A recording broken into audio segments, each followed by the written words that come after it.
Encore une perle dans le JW Télédiffusion d'août 2025. J'avoue une chose, je ne l'ai pas écoutée jusqu'au bout car c'est trop insupportable d'hypocrisie. Elle a trait à la générosité dont nous devons faire preuve et je me suis dit aussitôt qu'il parlerait des dons en ligne à leur faire et de l'aide physique à apporter pour les constructions, et ça n'a pas loupé. Voici mes réflexions et j'ai hâte de connaître les vôtres. Déjà Monsieur Lett n'a pas de chance, sa bouche est extensible. On ne doit pas se moquer, mais à mon époque, un frère qui avait le même problème, ne pouvait pas faire de sujet aux assemblées. De plus, notre ami Stephen gesticule beaucoup. Ça ne me gêne pas non plus, mais un ex-ancien m'a dit qu'un certain frère qui pourtant était bon orateur, ne serait pas nommé ancien car il gesticulait trop et ça faisait théâtral. Encore une autre raison qui me porte tout naturellement à la critique.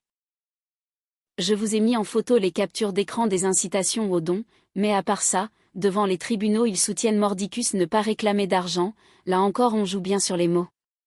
Et vous verrez encore, une incitation au travail bénévole. Ce qui me gêne beaucoup c'est qu'il vous dit que les dons vont aux besoins des frères, quel que soit le besoin, mais donne surtout l'exemple du besoin en salle du royaume. Mais le pire est bien la réalité de terrain. Des TJ d'Afrique que je connais et qui sont dans le dénuement le plus complet, n'ont rien dû cesser.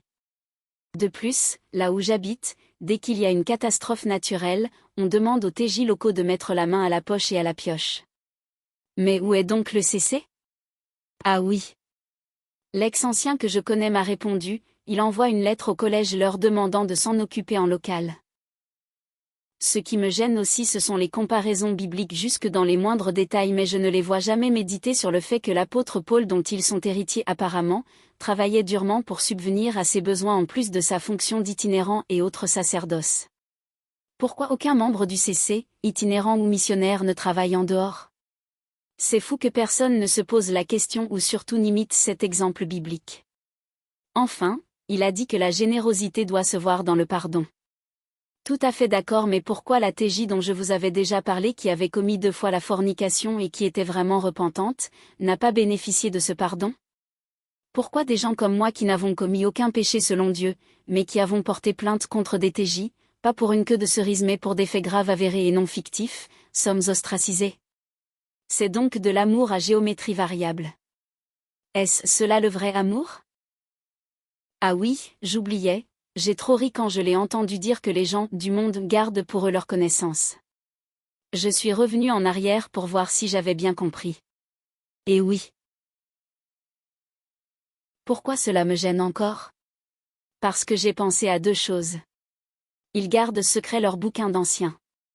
Ils ne t'informent pas de l'entier dossier qu'ils ont contre toi et qui n'est souvent que pur mensonge, quand tu es auditionné dans leur pseudo-tribunal, c'est ainsi que j'appelle leur ex-comité de discipline. L'ex-ancien dont je vous parle, qui a été victime d'une véritable cabale car il était jalousé, n'a eu le droit à aucune preuve des plaintes formées contre lui. Vous vous rendez compte? À part les malhonnêtes intellectuellement comme il y en a beaucoup, qui peut accepter pareille parodie de justice de la part de gens qui affirment haut et fort, imiter la justice et la générosité de Dieu?